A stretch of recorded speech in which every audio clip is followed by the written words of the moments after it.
Alright, we're here to talk about the 10 worst films of 2011. And this is the first time I've had someone do this list with me, because it seems rather appropriate. How mad would you have been if I did this list without you? What? That wasn't as bad as it. Oh, he's not even scratching the surface.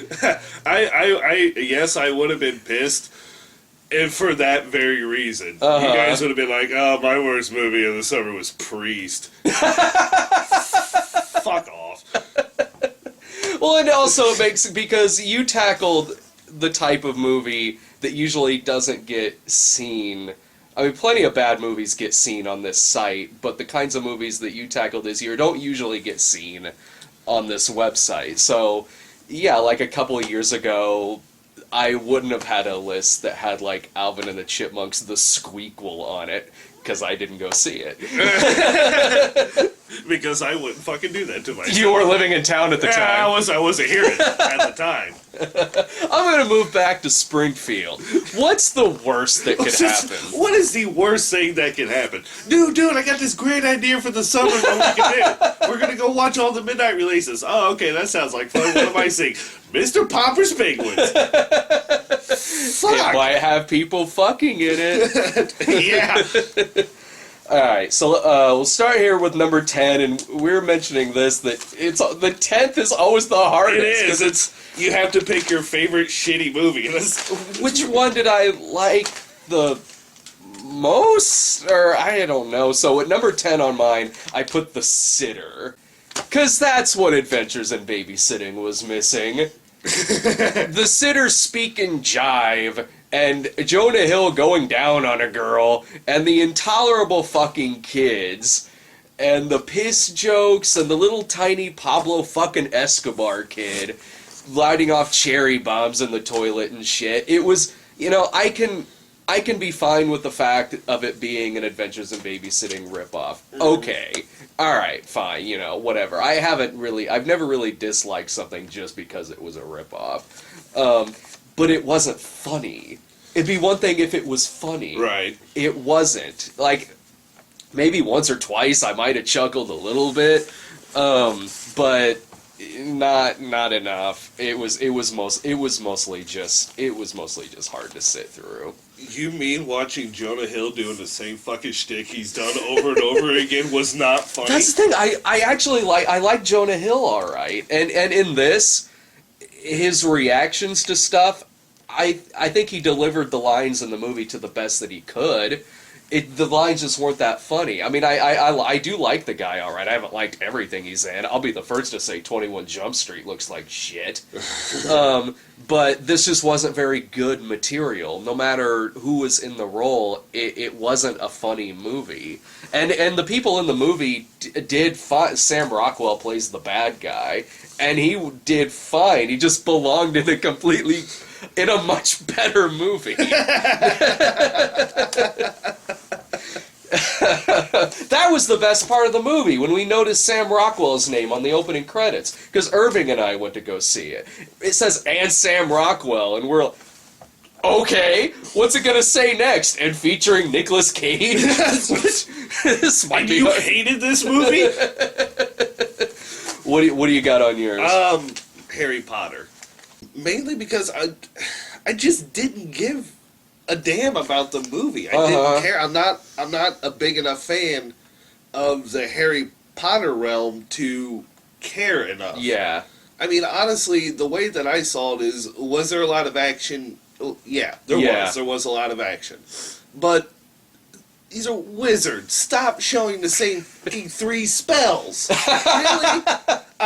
Expelliarmus, super death, and torture. Those are the 3 damn things. Lávate los manos. Lávate los manos. I usually hesitated to put because something like Harry Potter I can kind of chalk up to it just not being my taste. It just not being I saw the first 3 and yeah, we saw the thing for the midnight show. And I watched it and just, again, chalked it up to, it's not my thing. It wasn't that I thought it was bad. Honestly, with the last one, I wasn't that there was enough action in the movie to where I wasn't bored. So I mean, it's not on my list, but it's nothing I'm ever gonna watch again. It's just not my thing. It's not my genre. It's not my series. I'd rather. There's just a lot of other stuff I'd rather be watching, but I wasn't bored in the movie. Well, the reason I put that as my number 10 is technically it was a good looking movie. Oh yeah. The plot point, I mean, you can't go wrong with the tried and true evil bad guy, up and coming, whatever. And the story, I'm okay with that. The main issues I have is just that this is a wrap up to the books, the series, right? This phenomenal run that Harry Potter has had. Yeah. Phenomenal. Yeah. And we wrap this up with this big wizard battle. I wanted to see more destruction. I wanted to see more Flash, more Fang, more. I mean, this is supposed to be the final battle of this ultimate evil bad guy. Yeah. I want to see people dying. I want to see buildings getting destroyed. And I mean, I read the book not too long ago. Did you? And in the book, people die. Yeah. I'm okay with that. They did in the movie too. Wasn't there a kid of the kid falling in like the pit of fire? Falling in the pit of fire thing. Yeah, there was that. There was a couple of death scenes. It wasn't big enough. Well, I'm not a big fan anyway of taking the final chapter of something and splitting it up into two movies. Yeah. I'm not. I mean, I guess if you really like the books, maybe you'd prefer it that way. I don't know. But looking at them as a movie, they just... And I'm not talking about just Harry Potter. I'm talking about really any time I've seen this done. Yeah. It just comes across as two uneven movies. Whereas the first Deathly Hallows... honestly, I haven't seen it, but from the criticisms I've heard about it is that it's just a lot of walking and camping and not much happens. And then you have this one, which is pretty much a big action sequence, so that you have two completely uneven things, and neither of them feel like a complete movie. I've always had that problem with movies that split up their final chapter. Not even just final chapter, really anything like that. Yeah. It just, to me, always just feels really just uneven. I completely agree with you. I mean, anytime you split up something like that, or a source material that's that big, like Harry Potter, or I mean, the most recent one was the Twilight crap, and well, that'll get mentioned. and I mean, yeah, I saw part one, the Deathly Hallows part one. I saw it. It's literally just camping the fucking movie. Yeah, that's what I've heard about it. I haven't seen it, but everything I've heard about it says that. Hey, buddy. Right, yeah, go ahead and get your camera time, you attention whore. Well, on number 9 on mine, I put Sucker Punch. And I could just sit here and say, like, you know, I just didn't get it. I didn't understand. I didn't get what it was supposed to be or anything. But I seriously don't think there was anything to fucking get in this thing. I seriously believe that this is Zack Snyder's Heaven's fucking Gate. The movie is pretty. It's pretty. It's nice to look at. I'll give it that. But there's nothing else to this goddamn thing. It's an ego trip. It's self-indulgent. It's a guy who knows where to point the camera, who's a very, very talented visual director, and he's trying to write something. And what you get are action sequences with no sense of danger in them, because you know they're not fucking real. There's no there's no intensity, there's no danger, there's no anything to this movie. It's bright, flashy, and just there's no characterization in this goddamn thing. Like, I don't know if the director's cut of it's any different or not. I'm just going off of the theatrical version. But, you know, if you looked at this movie and you found some kind of symbolism in it, and it's your thing, bravo, you can have it. I'm not going to take it away from you. But I look at this thing as being one of the most self-indulgent studio pictures since Heaven's Gate.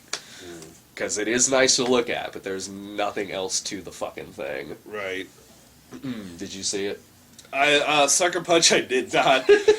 Mainly because when I first saw it, I was like, wow, that looks really fucking stupid. It was. So I missed out on that one. One thing I didn't know either, too, until I read it later on, was that it was actually supposed to be taking place in the 1950s. What? Right. I mean, it has cars and, like, Yeah. certain props and stuff like that. I just thought it was supposed to be, like, you have main characters in this who look like the Powerpuff Girls. That's what I thought. I just thought it was just an artistic thing they were going with it. That, like, okay, we got old cars, but this is taking place in, like, 2023 or something like that, you know? I didn't know it was actually supposed to be the 50s. So I guess you learn something new about Sucker Punch every fucking day. So that's my number 9. Number 9, Lloyd's ass. Lloyd's ass. Okay. I didn't know what to do with this movie. Yeah. Tree of Life is my number 9. And the reason I say I didn't know what to do with this is because, did I hate the movie? You goddamn right, I did not like this movie. It's not my cup of tea. I can't stand... I don't really want to use the word, but pretentious art films. I don't like them. I don't get them. All right? But with Tree of Life, visually, it is one of the most stunning movies I've ever seen. If it was in 3D, it would be one of my favorites. Shit, yeah! Just because it would have looked just spectacular. Yeah, yeah. I mean, the cinematography in it is just, it's mind-blowingly good. But the pseudo-intellectual bullshit words... Yeah. Coffee shop beat poetry. The easy fucking dialogue. Oh, God. The fact that I had no idea what the characters were really doing. Like, we have this boy... They were putting themselves in God's hands. Yeah, we put ourselves in God's hands. I put myself in my mom's underwear drawer now. That's fucking weird. I forgot about Or that. The Neighbors. It was one of the two. I still have no idea what house he You was are in. allowed to live You here. are allowed... Yeah, I mean, I still have some lines from that movie I use. Lord, you are allowed to live here. I mean, but God, I cannot stand pretentious movies. I can't stand it when it's done poorly, when it's done for the sake of being incredibly pretentious. I think that was the problem I had with it, is that, okay, I get that this movie had a lot of symbolism. It had to, because the dialogue was terrible. It wasn't a...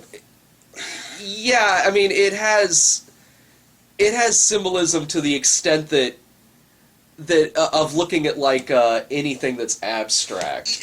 Yeah, exactly. I mean, it's abstract. Put whatever you see into that, and that's what it is.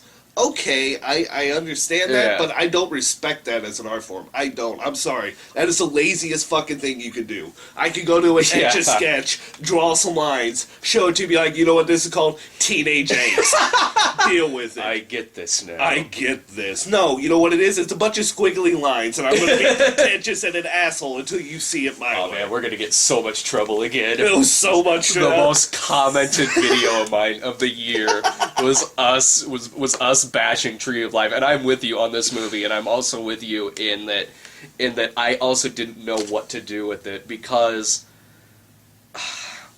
if this was a list of what was the hardest movies I had to sit through this year, this would be probably number 2. This would be my number 1. In terms of worst, because part of it I can chalk up to it just not being my thing. But I have liked movies like this, and I do think this movie did it lazily and did it poorly. Well, I think, and I would respect this movie so much if he actually came out and said, I just filmed what the fuck ever and wanted to see if you fuckers would actually pull something Exactly. out. I would have so much respect for this movie. Alright, now I get the movie. He's basically just being a straight dick to the audience. I love it. Yeah. That's great. That is a terrific prank. But no, it's not. It isn't. It's him.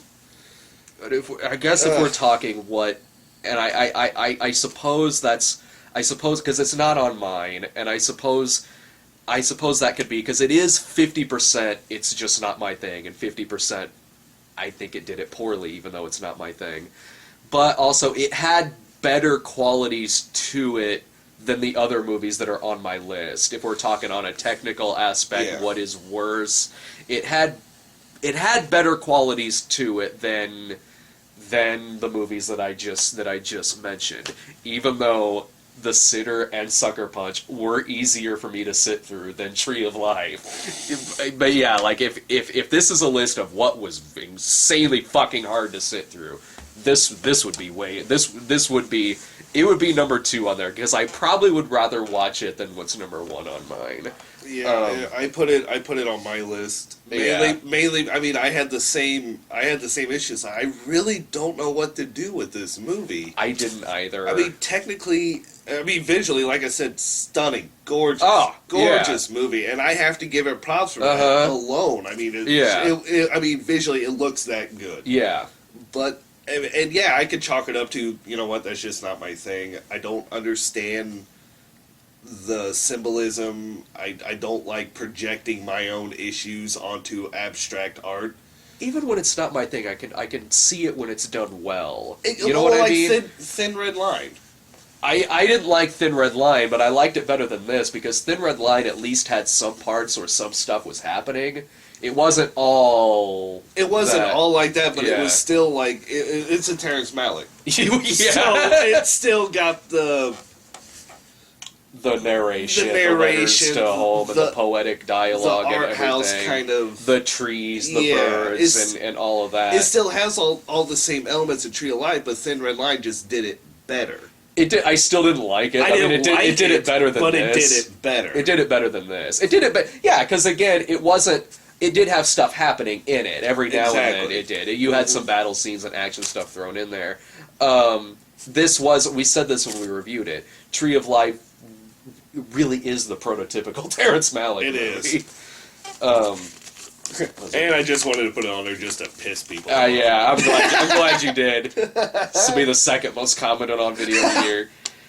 The Number 8 on mine is Green Lantern. And I'm sitting there making this list like, which one seriously did I like worse, Green Lantern or Green Hornet?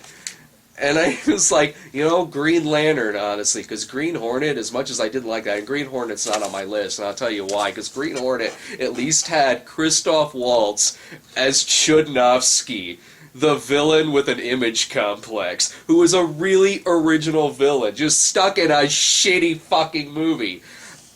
Green Lantern didn't even have that. Green Lantern has a shit monster. It has the Parallax, which is raining down feces on the city with eyes and teeth, and oh god, this cop car just got crushed by a nut. Like, what the shit is this? Like, it didn't even have that.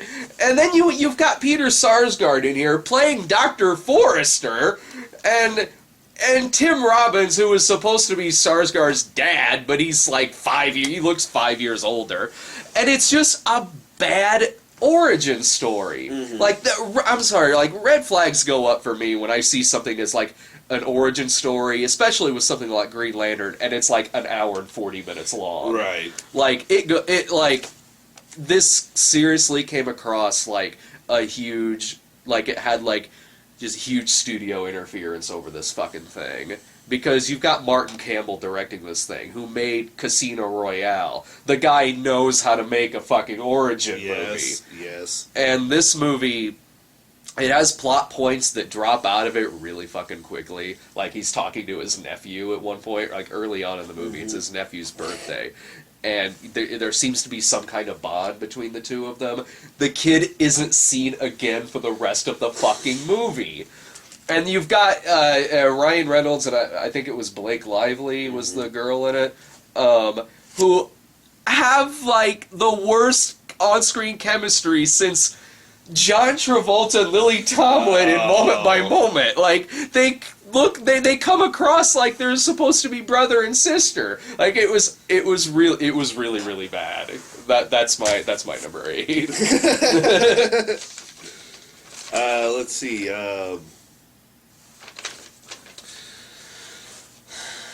I didn't want to do this, but my number 8 is Priest. I didn't put it on mine, and I'm sure it's because you just said I didn't want to do this. I really didn't want to do this. Oh God, I didn't. But yes, Priest is on there. Looking at it as a movie, it's bad. It's bad. It's bad. It's really bad. But like, I'm torn because out of what I saw that summer, that was honestly the second best movie I fucking saw. Number 1 being X-Men. Number 2, Priest. And so that holds some sentimental value, because at least when I was sitting there watching all that other shit, I was like, I really wish I could be watching Priest now. It's 80 minutes. It's 80 minutes. It's quick. There's ass caves. There's running through the lower intestine. That was fun. Like, Carl Urban was good at it. Like, it was bad. It was really bad. But it's not on mine because I wasn't mad at it. I mean, we saw it. We were the only ones in the theater, and it was like watching. It was seriously like pretty much the Highlander 2 of the year. It was. Like, it's bad, but if you're watching it with friends, it's great. You can make fun of it. This is why I really didn't want to make it on my list, because the entertainment that I had watching it with you and Brian was just so worth it. To sit through this bad movie. It's quick, it's terrible, but if you watch it with... It's bad. If you watch it with a small group of friends and nobody cares that they're talking over each other and making fun of it, you'll have a blast. Again, the same way you would if you were watching... if you were watching Highlander 2 or something like Battlefield Earth or something like those movies, just really bad, overblown sci-fi movies. I remember when we went to go see it too. So we had to wait like 40 minutes in the parking lot because Jared went to... That was the night we sent him to Bridesmaids. Yeah, we sent him to Bridesmaids. And it was like 45 minutes longer than our movie. Like, we shot our review for it while Jared was still watching that. Our review for it was like 40 minutes long or something, and Jared still wasn't out of Bridesmaids. Like, it was... Watching Priest, you can kind of... It is, again, it's bad. Like, it is bad, but you're watching it like, there is a good movie in here somewhere. This movie is clearly edited to shit. Yes, it is. And that's kind of what... And then, like I said, I really didn't want to put it on there. A, I had a blast watching that movie. And B, I'm watching it, I'm like, God, this has so much potential. Yeah. I know there's a good movie in here somewhere. Yeah. And it looks like it was just chopped as shit. Yeah. Sequences are clearly very moved around. Incredibly obvious that it was moved around, cut to hell. I think that there was a good movie in there. There was. I think it started as a legitimate good movie, and it was hacked and slashed to death. Yeah, like, even if, like, let's say we see, like, just the complete version of this thing, you know, it might not be great, but it would be... You could tell it would at least be a little bit better. Yes. Let's see. I've got... here's my first kids movie of the Gnomeo and Juliet. Is that the one that you didn't... The one kids movie you didn't see? That is the one kids movie. I keep seeing it pop up on my Netflix. It's actually... Somebody thought this was funny, but it's in my instant queue. Constantly. I keep removing it, they keep fucking adding it back on. They're fans of yours. Yeah, they're fans of mine. It was... Brian, Sarah, and I went to go see it because Jason Statham is in it. It's the only fucking reason. We're like, Statham's in it, we gotta go. And I think like a couple weeks prior, I said something like, I was reviewing The Mechanic, and I was like, I will go see anything that Jason Statham's in. Sure enough, I get several comments like, he's in Gnomeo and Juliet, you gotta see it now. So, I'm a man of my word. I went to go see it. Brian and Sarah went to go see it with me. Yes, we knew it was gonna be bad. It's Romeo and Juliet with gnomes. Yeah, we knew it was gonna be bad, but we thought, like, it might have some laughs in it. No, it was really stupid. Even for a movie about gnomes falling in love, it was really stupid. The only laugh I had was a lawnmower commercial that Hulk Hogan is doing the narration for. Like, the Lawn Blaster 3000, your lawn will be afraid to grow. Like, I laughed at that. I don't know if it was because it was legitimately funny or if because, like, I needed something. It was funny by comparison. Like, it was...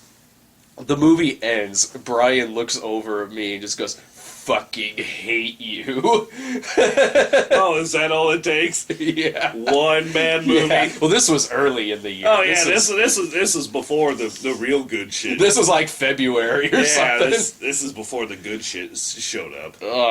And then you have a statue of William Shakespeare who's talking to the gnomes, I think, and he's saying what the ending of Romeo and Juliet is. And the gnomes are like, "What? That's really sad. Oh no, we can do it better." Like, oh, fuck you, man. Like Romeo and Juliet isn't my favorite of Shakespeare's, but I at least respect it. Like, I at least have an amount of respect for it. I'm not gonna have gnomes go. I'm not gonna write somewhere gnomes go up to a statue of Shakespeare, go with like, I think I can write a better. You know what, Billy? I got this better than you do. We got this. I can write better than your grad student did. The puns, all the gnome puns in it, like the end where they get married and it says like "Happy Matrimony." Oh. It's stuff like that throughout the fucking. I don't think to the extent of Smurfs, but there's a lot. There's a gnome by any other name, and like it's adding the word gnome to different Shakespeare quotes and different quotes of the past and shit. What do you got on yours? It was Bridesmaids. I didn't see. I still haven't seen that. It's the Hangover with women. Yeah. For lack of a better term. I mean, it's not the same plot. You hate women. I really do. Because women are bitches, and bitches be tripping. No, I'm just kidding. I love all of you. And I will make love to all of you. Bridesmaids, it's that formula that, like the Hangover type, that type of formula. Yeah. And things like that, it's either really funny to me or just sophomoric. Just it's sophomoric and bad. And Bridesmaids made it sophomoric, and they were writing on the entire shtick of, oh, it's funny because they're women, and women are supposed to take massive shits in a sink. And it's just... You know what you mean, like, because I don't mind sophomoric, but I mean, like, it's sophomoric for the sake of being sophomore, like The Sitter. The Sitter was like that. Yeah. I mean, if it's sophomoric just for that reason, odds are, no, it's just going to be a complete miss for me because I'm just going to be irritated the entire time. And, I mean, yeah, there's a couple of things in Bridesmaids where I chuckled, but it's the same lines of, do I really think it's funny, or have I just been sitting here for so long without laughing? I gotta laugh at something. I really gotta laugh at something. Yeah. I mean, and that was just my taste, and I just don't think they pulled it off very well. I'm not a Kristen. I didn't see it. I'm not a Kristen Wiig. And I know you're not a... Yeah, you wouldn't like it. I didn't think I would. She's the star. Yes, she is. It's... Let me guess. She's really loud and abrasive. What? No. She's a dainty little flower. This movie. Oh, you did. She's a dainty little, just a sunshine of awesomeness. Well, that's different. Yeah. Oh, yeah. I suggest you see it. I mean, like I said, it was sophomoric to be sophomoric. It did not hit it correctly with me. Yeah. And there's movies that do hit it correctly for me. Like, I love 40-Year-Old Virgin. Oh, yeah. I'm still partial to Zack and Mary Make a Porno. Yeah, I like that one, too. And, you know, it has that same formula, that same sophomore, but they were able to pull it off because they weren't relying so much on that. They're relying on the actors actually being able to use their lines and say shit funny. Yeah. Whereas in Bridesmaids, they wanted that, but they didn't get a strong enough female overall cast to be able to pull that off correctly. Well, it's all about context too. Mm-hmm. Like when something like in 40-Year-Old Virgin, or like you said, was it Zack and Miri, when stuff like really raw happens, it's all in context to what's going on in the movie. They are making a rough porno in that thing, and you know it goes along with what's going on in those scenes. And in 40-Year-Old Virgin, you know, when they're all pissing outside the thing, it works. They're all going around. He's being drunk for like one of the first times in his life and stuff like that. Like, so yeah, I know what you mean, and what you're saying, yeah, it goes along with the sitter, and that like for no reason the movie opens with Jonah Hill going down on a girl. Why? First off, that visual concept alone frightens me to death. I'm sorry, that actress hadn't been paid. Literally the first scene in the movie. Oh God! I mean, I'm a bad judge of what makes a male attractive, but I'm sorry, Jonah Hill coming down on a woman just doesn't do a damn thing for me. She seemed to be enjoying it. She was paid. So you're glad we went to go see Priest instead of Bridesmaids? Yeah. Let's see what I got here. Oh. Man, if this was the first half of the year, this would have been like number 1 or 2. But number 6 on mine is